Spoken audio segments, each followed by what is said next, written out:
Hello, welcome to another episode of In the Trenches with Gang Green. I'm your host, Bubbs. Today is Sunday, October 6th. We are about 15 minutes removed from another terrible New York Jets loss as they fall to 2-3 on the season, 23-17 across the pond in London. The Vikings and Sam Darnold get to 5-0 on the season, and Darnold didn't even really play well at all today. A lot of inaccurate passes, had the one interception to Brandon Echols, but they still found a way to come out on top. And here the Jets are. You go into last week, you lose against the Denver Broncos, an awful loss at home where you don't score a touchdown. You allow 10 points. You only put up 9. You had Bo Nix throw for 60 passing yards, and you find a way to lose. And you get a week 2 prepare for a Vikings defense that you knew was going to be blitz heavy. You knew was going to be bring pressure, and the Jets weren't ready for the second straight week in a row. And I mean, if we really want to be honest here, every week it feels like under Saleh, this team is never ready, minus a few exceptions. But for the second week in a row, the New York Jets were not prepared. And I don't even care that they came back. I know a lot of people, the Jets themselves, I'm going to get right into it here. This is going to be similar to last week. I'm so fed up. I'm so sick and tired of these type of losses where the offense is pathetic. The Jets are getting blown out early in the game. Then they try and make up for it, in the second half, late in the second quarter before halftime with the Lazard touchdown.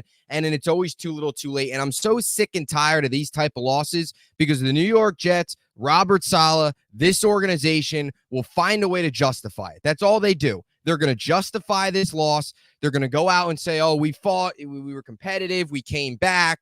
It came down to the wire. Give credit to the Minnesota Vikings. Give credit to Brian Flores. Give credit to that defense. That's all this team does. That's why all they've done is lose, because that's all they've had is a losing culture that justifies losses and never has any urgency. And this was another prime example of it today. And I got to start in the beginning of this game. I have to start with the coach, because once again, you go back to 2021. Heck, you go back to last week, they weren't ready. But when you go back to 2021 against the Atlanta Falcons, the Jets came out in that game in London sleepwalking. They weren't ready. They came down. They started out down 17-0. And I talked about this in yesterday's episode in the preview pod, about starting fast in this game, coming out with energy, scoring early on, setting the tempo early in this game, building momentum early on, putting the Vikings on their heels early in this game, having answers for their blitz-heavy defense. And the New York Jets, again, came out sleepwalking. They weren't even ready. And there's no urgency. There's justifying losses. There's no sense of accountability within this organization, and it starts at the top with the head coach. For the second week in a row, and however many weeks it's now been since he's taken over as head coach, as this team come out flat. And that was the same case today. And you could just tell the way it was on the sidelines. The Vikings sideline, much more energized. Conversations happening. The Jets sideline, I think it was Jamie Erdahl doing the sideline reporting, was talking about how after one of the drives, Aaron Rodgers was sitting next to Hackett. There was no conversations happening between any of the players on offense, between any of the coaches. They were all just sitting on their own, not doing anything. I mean, Robert Saleh, does he ever turn around, or does he just stand there with his arms crossed like a loser, like a statue, and stare into space? They came out not prepared for the second week in a row. You've got to fire this coach. You have to. And I don't want to hear of, next week against Buffalo, that's his last. No, because then if you lose next week, you're going to be 2-4. Then you get Pittsburgh on the road. You can kiss the season goodbye. You have an extra day to prepare, fire this coach, make some sort of change. Change the play caller on offense, do something, because this team needs a kick in the butt. There is no evidence right now that this coach, this offensive coordinator, this coaching staff, period, should have any trust, should have any wiggle room here to continue to lead this team forward and expect that they get this thing turned around. This was typical same old Jets once again. Bury yourselves early in the game, come back, compete, make it interesting. Fourth quarter, under 2 minutes, final drive. And then now they'll justify this. They'll say, oh, we competed. That's the 5-0 Vikings team. They're very good. Brian Flores, great defense, all that nonsense, all that garbage. So people can buy tickets for the Buffalo game, buy all this merchandise, continue to believe. Then they'll trade for Davante Adams on Tuesday. So that could be the big deodorant of this loss. Oh, we got Davante Adams now. Watch out. Look at us. We're big guys. All that for them to probably flop again next week against a Bills team that's one of the best teams in the NFL right now. I can't wrap my head around. This team is 2-3 with a Hall of Fame quarterback. I don't care that he's 40 years old. I don't care that he's a little banged up right now. It's just like, how, like, when will it end? When will it end? You have a Hall of Fame quarterback. You've got supposedly all these weapons, although it feels like maybe we underrate our own players, which kind of feels like that's the case. Another week where Breece Hall doesn't do much of anything. Garrett Wilson was getting a ton of targets today. He got targeted 22 times. They were feeding him the ball. He did have over 100 yards. It probably was one of Garrett's better games, but still, I mean, if you get targeted 22 times, you're probably going to find a way to get over 100 yards. He did have the touchdown, but like, we're 2-3 with Aaron Rodgers, and we're still seeing the same problems on offense. The same problems on offense. I'm so sick and tired of this. And you even go back to Lazard's comments earlier in the week about how the Jets are content at 2-2. You know, it's okay. Everything's all right. We just lost, but, you know, we're 2-2. We're 500. We're average. It's all right. No urgency. Come in here and get your butts kicked. And I don't care. I know fans. There's going to be a lot of other people. Again, if you want positivity, leave the episode. Click off of this episode because you're not going to get any positivity out of me if you haven't been able to tell in the first 7 minutes here. I know a lot of people say, oh, moral victories. They competed. They came back. Couple little tweaks here and there. They'll be able to, you know, come home Monday night. They'll be, you know, beat Buffalo, get Davante Adams back in the swing of things. I mean, why would Davante even want to come here? Let's be honest. This team's a sinking ship right now. That's what they are. And until proven otherwise, that's what they're going to be moving forward, is a slow sinking ship. Today was like a slow, painful death. You fall down 7-0, you come back, you start to buy back in. You know, the defense continues to play well. You know, at times bend but don't break, but they did their job. If the offense didn't sleepwalk for the first 30 minutes of this game, it probably would have been different. So you can't criticize the defense here. But then you get bought back in. Oh, here comes Rodgers. 2 minutes left. This is what he does. Interception. Boom. Game over. You still knew it, that they were going to lose. But they had to drag it out. They had to drag this one out. And make it real painful where you get inside of Vikings territory and you throw the interception. And Mike Williams wasn't even ready for it. He didn't turn it. He didn't turn around. It wasn't a very good throw, but Mike Williams wasn't ready for it. It's just the offense has been pathetic. The coaching staff's been pathetic. The team's not ready. 2 weeks in a row, the team's not ready. And I wouldn't wait. I would not wait. Because once you get to 2-4 and you fire Saleh, and if you get blown out at home against Buffalo and you get to 2-4, now you have a division loss, right? If you want to cover this game up, okay. They're 2-3, but this was to an NFC opponent, right? Next week's really the big game. All right. That's why I would jump on top of it now. You can't afford to lose next week and in the week after against two AFC teams. One of them is in your division. That's why I would jump on top of, if you're going to make a change, do it now. So you have it ready before this Bills game. So you can come out in this Bills game looking like hopefully a different team if you make a change. You don't want it to be Saleh, fine. Make some sort of change tomorrow. Something has to happen. You are 2-3 in an all-in year with Aaron Rodgers, and you look like horse crap right now. Change something.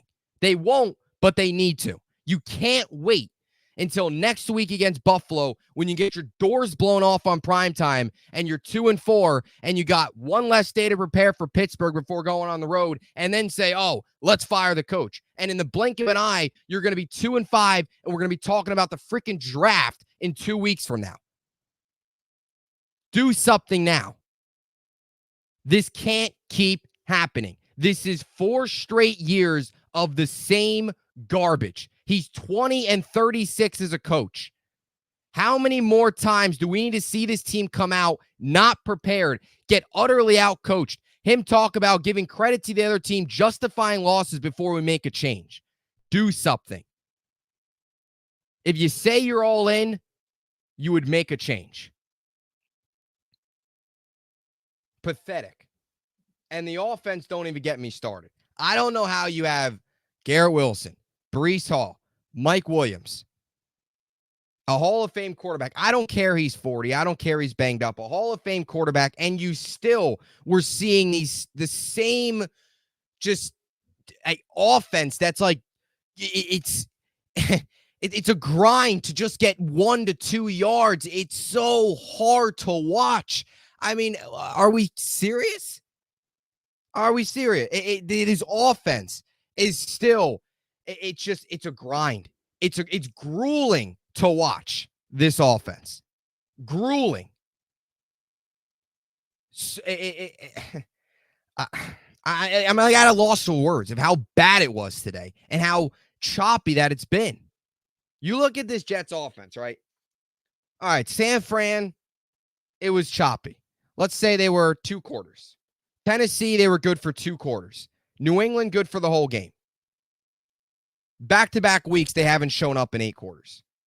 I don't want to hear, oh, come back today. No, they weren't ready. And what I can't wrap my head around, and I'll get to Hackett and some of his play calls, and the Jets still not able to, Jets football, baby, they still can't convert the simple 3rd and 1, 3rd and 2s. Right? You get the 3rd and 2, they run it with Bray Allen, goes nowhere. 4th and 2, they go for it. Run the same play, goes nowhere. Are we serious? We run the same play back to back. It goes nowhere. And the Jets turn it over on downs. I mean, any person, you could be 10 beers deep at 11 a.m. this morning Eastern time, and you would have known to not run the same play that didn't work the play prior, run it again on 4th down. Anybody with a head, anybody with a brain, unlike Nate Hackett, would know not to do that. But the Jets did. Why? Because they're the Jets. That's what they love to do, baby. This is Jets football. This is why they haven't made the playoffs in 14 years. This is why they still suck with a Hall of Fame quarterback. We talked about last week being 1 game. Oh, it's just 1 game. Well, now it's 2 games. It's even more than that. But you get the point. And I was going to say something, and I completely lost. Sorry. I'm all over the place. When I get frustrated, I get all over the place. Oh, that's it. Today was another one of these days, and Rodgers did not play well. The Rodgers did not play well. Look, you could, you want to, I know people are afraid to criticize Aaron Rodgers. You know what you're going to get on this podcast. I'm going to be blunt. Whoever's playing bad, I'm going to be honest. Rodgers did not play good at all today. He was off. The interception of Van Ginkel, threw right to him. The interception intended for Lazard, I don't know where he was throwing that ball to. Honestly, that wasn't even close to where Lazard was. And he also had to play to Conklin late in that game on the last drive where Conklin got banged up, but he threw it into double coverage. So Rodgers today was not seeing the field very well, and the offensive line wasn't handling the blitz very well. He really wasn't handling the blitz very well. There was probably a couple times where he could have audible made adjustments at the line. There was the one play where Harrison Smith came right off the edge. Rodgers didn't account for him. The offensive line didn't account for him. So by all means, Rodgers wasn't good today, but there's still a lot of aspects from this Jets offense where it's on the coaching. And today was another one of these days, similar to last week, where you feel like Aaron Rodgers cannot overcome this coaching staff, cannot overcome Hackett, and cannot overcome the incompetence from the head coach. You just can't. And there's no urgency. That starts at the top. There's no urgency with this team. Oh, they're 2-3. It's okay. We competed. It's all right. There's no urgency. It's sad. In terms of the offense, yeah, it's a grind to get 1 yard. I mean, what more am I supposed to say? It sucks right now. The offense sucks right now. It does. No other way to put it. Throw me out there. It looked the same as it does right now. It just sucks. It sucks. There's no scheming guys open.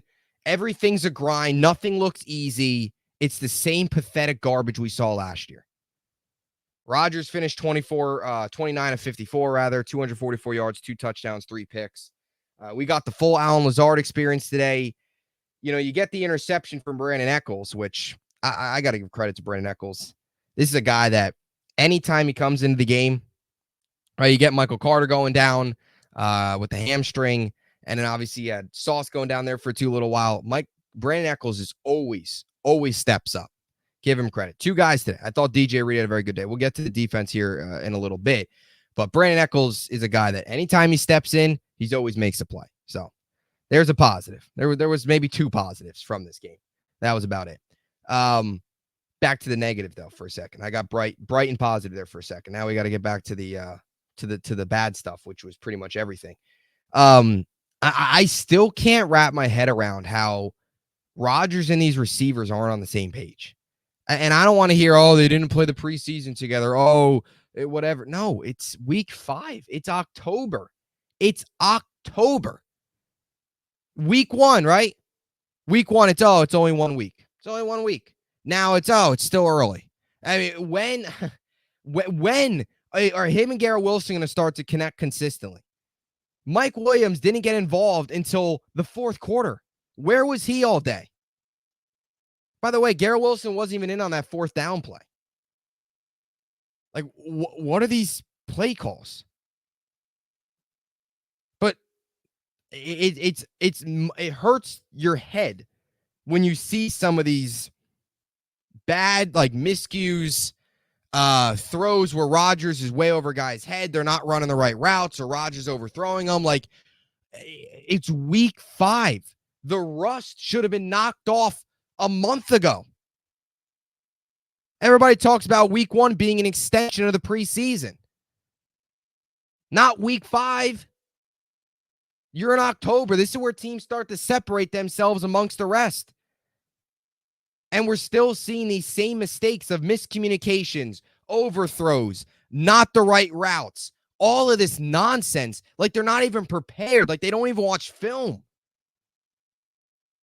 It's mind-numbing to me how these guys can't get on the same page in week 5, especially him and Garrett Wilson. I know Garrett had the 100 yards today, but it's not hard to get 100 yards if you have 13 catches and 22 targets. But even there was moments, even late in that game, where Rodgers didn't have his feet set, threw it way over Garrett's head, but it was an over. Like, if Garrett kind of did a double move, was he supposed to do a double move? Who knows? But like that, if they're on the same page, ideally he catches that and he's got nobody else to stop him to the end zone. Like, it's just, oh my God, the pain. Joe B, the pain. I also thought the Allen Lazard experience today was definitely in full effect, because you get the drop after the interception from Brandon Echols. Sorry, I bounced all over the place. I was on Brandon Echols. I wanted to mention Lazard, but you get the interception, then you get the Echols drop, or the Lazard drop, and that was terrible. You can't have that. Lazard today had a couple of drops. He had the one drop in the end zone, which kind of gave you flashbacks to Braxton Berrios in 2022.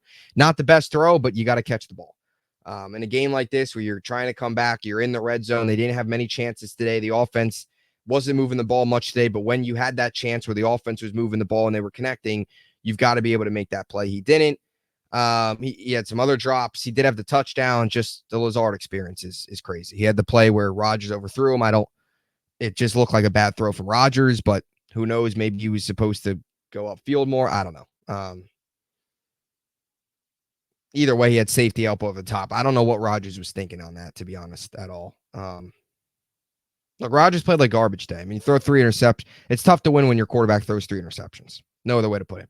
Yeah, the coaching's bad, but the play on the field, the players as well, certainly didn't play up to his level as well. And now he's banged up because the offensive line couldn't handle the blitz. What did we talk about going into this game?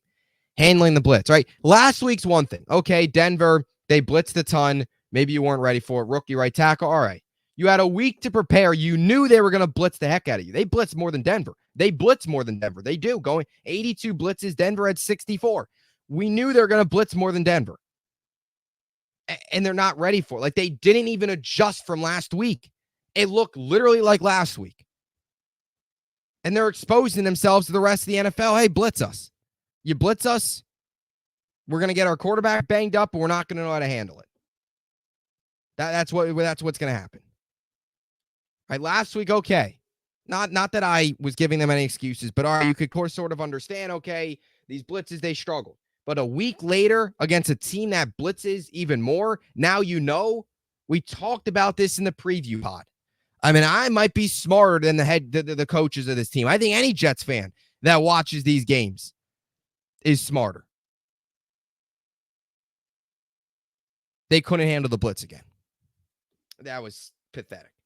Rodgers was sacked 3 times, pressured a handful of other times. A couple bad raps. AVT had a really bad rap that got Rodgers killed. Simpson had a really bad rap. I think that was Harrison Phillips who beat him. Had a really bad rap. He just got manhandled. Phillips kind of went to his left, went back to his right, and Simpson almost fell on his rear end. So, and then the Harrison Smith sackers too, which we saw the same thing happen last week. They didn't see the safety coming off the edge, sacked Rodgers. Same thing this week. Harrison Smith, when they show 7, yes, sometimes they disguise and drop back, but we talked to Luke Braun about this from Locked On Vikings, the Vikings analyst. He talked about how Harrison Smith does not play the typical safety position. He's kind of all over the field, but that's what makes him special, because he's still able to execute, and he can do a lot of things as a safety. He can do things as a safety that not many other safeties can. And that's lining up at the line of scrimmage and having that ability to go back in his coverage and kind of disguise a little bit as the blitz, or also blitzing. And he came screaming off the edge, and Rodgers and the offense wasn't ready for it. We saw the same thing last week. So when you see the same thing again, do something about it. Do something about it. Instead of just standing there with your thumb up your rear end and then taking the sack. How do the Jets not see this coming? How? Like I said, you could have been 10 beers deep at 11 a.m. and saw this stuff coming. And this team doesn't. This coach, this offense doesn't see it coming. Pathetic. And the run game, don't even get me started. I don't know what is wrong with Breece Hall, but they got to figure it out, or else bench him. He can't keep going out there and getting 1 to 2 yards a carry, and that's it. And I'm so sick of this run, pass garbage. They come out of halftime and they run, and they go 3 and out. Are you serious, Hackett? The run game hasn't been working. Adjust it. Adjust your offense. Throw more. Like, enough of this run first down. Come out of halftime. Run, pass. It's not working. And neither is Breece Hall. So get Braylon Allen out there more. I don't know what's happening with Breece Hall. I don't. And no Jets fans can make excuses for him, because he's been garbage for 5 weeks now. So I don't want to hear, oh, it's early. No. The last 2 games combined, he's had 19 carries for 27 yards. That's pathetic. Pathetic for one of your stars on offense to have 27 rushing yards in the last 2 weeks. He's got to be better. And if not, bench him. Give Davis more opportunities then. You got to figure something out. You got to hold players accountable. That's just the way it is. I don't care about players' feelings. I don't care what they did in the past. You're worried about now, and you're 2-3, and the offense sucks. You need to make changes. You need to adjust. Insanity's doing the same thing over and over again. Breece was awful again today. Awful. So that's the offense. What more is there to say? It's garbage. It's disgusting. It's trash. It stinks. It's hard to watch. It's pathetic. Whatever you could think of. It's gross. That would describe the Jets offense. Change the quarterback. Do whatever the heck you want. It's the same old freaking Jets. You go to the defensive side of the football, look, it was a good day for them, I thought, overall. For the most part, they held Darnold in check. He had the interception, didn't throw a touchdown, 14-31, 179 yards. By far, his worst game of the young season. Still found a way to win, of course, because the Jets suck. But his worst game of the young season, Jets got to him 4 times. And I'll admit, the Jets' pass rush is a lot better statistically than it looks like when you're watching them. That's been a very weird development this year. You watch the Jets' pass rush during the games. You watch 60 minutes of the Jets' pass rush, and you would think it's average. But when you look at the numbers, it comes out to be elite. Like, it comes out to be the best pass rush in football when you look at the so when you look at the metrics and you look at the pressure rate and you look at the sacks. I mean, they got 21 sacks right now. It's first in the NFL. Now, of course, this week hasn't concluded, but right now that's first. So it's weird with this pass rush. There's moments where, like, Will McDonald stepped up. He got a 6 sack today. Leonard Taylor had a dominant rep to bring Darnold down. Isaiah Oliver on a safety blitz, which I was glad to see that from Olbrich. He had a sack. Heck, even Michael Clemens had a sack. Clemens should have been penalized on that one play by Darnold. Luckily, it wasn't a penalty, and I think that was the Jets. I think that was the refs giving the Jets a break to even things out, because that drive was the terrible Justin Jefferson pass or the DJ Reed pass interference where Jefferson pushed off a Reed. Reed didn't even do anything. And I'll be honest, watching Justin Jefferson today got me so frustrated because this guy gets so many calls. He even gets more calls than like Tyreek Hill, CeeDee Lamb, and he's a baby too. He's a baby about it. And half these weren't even pass interference penalties. Some of them. DJ Reed was all over him today. They held Justin Jefferson in check. There was a point there where he had more penalties against than they did receptions. So they were just handing the Vikings free yards. That's all they were doing. But I thought the defense did enough. Look, they did enough to win. And you want to criticize them late in the game. I'm right there with you. Letting them go down the field and kick that field goal, definitely. No doubt. Yeah, it's frustrating, but at the same time, the offense they gave the offense a chance. Like they played bend but don't break there. They scored, and they gave the offense a chance to go down and score a touchdown with Aaron Rodgers. You have a Hall of Fame quarterback with 3 minutes left. Like, I think if you I guess for lack of a better wording, if you would have told me at the end of the game today that the defense would hold the Vikings to 3 on their last drive to make it a 23-17 game, and you gave Aaron Rodgers the ball back with, I think it was 3:06 exactly, I think it was. 3:07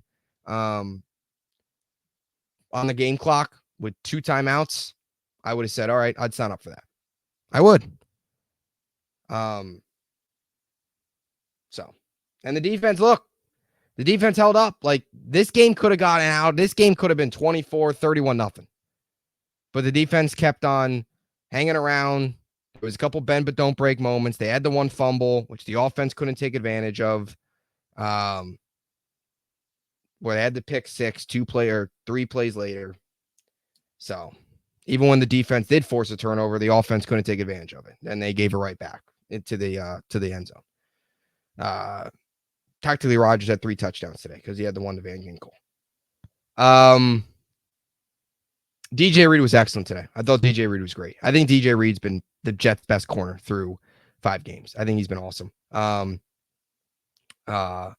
Or through 4 games rather, because he didn't play that Tennessee game. 5 games. No, 4 games. Yeah, because he wasn't out there. So yeah, I think he's been great. He's had 5 passes defended this year, had another 2 today. I believe that all leads the team. He did a great job against Jefferson. The only time Jefferson really had success on him was the pass interference. The 2 penalties I thought were really bad. The one, DJ Reed, a really nice breakup. The other one was awful. So I don't know. The refs, that's just what he is. He gets celebrity treatment. Sauce had a couple of the penalties down in the end, red zone there. They were just getting penalized left and right. I thought the one on Addison was pretty soft. There was a couple there where Sauce was definitely holding, but look, I'm not going to sit here and blame the game on the refs. Look, the defense was good today. I mean, they sacked him 4 times. They held Darnold and this team in check. Justin Jefferson, they held him under 100 receiving yards. They held Addison in check as well. Jordan Addison today only had 3 catches for 36 yards. I mean, that's like, look, you held both of those guys to just, a tad over 120 yards. Like, You can't ask for much more when the offense doesn't show up until when the offense only plays about 33 maybe good minutes of football. Not even. They had the 5-play drive to end the half, and then they started the second half. And when the offense only really has like 3 productive drives, it's tough to win a football game. Really tough. And the Jets, unfortunately, that happened today. I mean, this is 2023. It's what this is. Defense playing well and the offense playing like trash. And they're 2-3, which they were 2-3 in 2023. They got there differently, but actually this time last year, week 5, we were coming off a win. We beat Denver and then we beat Philly. So we're actually going in the opposite direction of last year. Last year we started slow and then started picking up and then, crap the bed after that. This year we're 2-1. Now we're crapping the bed. So I can't believe you walk out of that stadium against New England and you really felt like this was different. And life come at you fast in the NFL. 2 weeks later, you lose to the Broncos and Bo Nix at home, and now you lose to the Vikings in London. And now you welcome a Bills team on Monday Night Football, which half that stadium will probably be filled with Bills fans. And at the time of this recording, they're losing now. But if they win today and go into that game 3-1, or 4-1, half that stadium will be filled with Bills fans. So, anyway, you want to hear a delusion statement to end for the Jets fans out there that still might be holding out hope? If the Texans do hang on and win this game, they're up 7-3 right now. It's only the first quarter. But if they do hang on and win this game and the Bills are 3-2 and the Jets are 2-3, if the Jets win next week, they're leading the division. So that's for the delusion fans. If you want delusion, I just gave it to you. That's a delusion statement that the Jets could be first place in the division by next Tuesday. So that's a delusion statement. I doubt it happens. It won't happen. The Bills could lose 40-3 today, and they'd still find a way to beat the Jets next week. That's how bad we're playing. That's how bad our coaching staff is. But there's a delusion statement for Jets fans that maybe are holding out hope and are holding out to the moral victories. So there you have it. We'll talk to you tomorrow. Obviously, a day after, I'm so frustrated now. So tomorrow I'll have maybe more organized thoughts. Although last week I didn't. I ended up ranting more about Robert Saleh. What more is there to say? This year 4, it feels like 2023 all over again.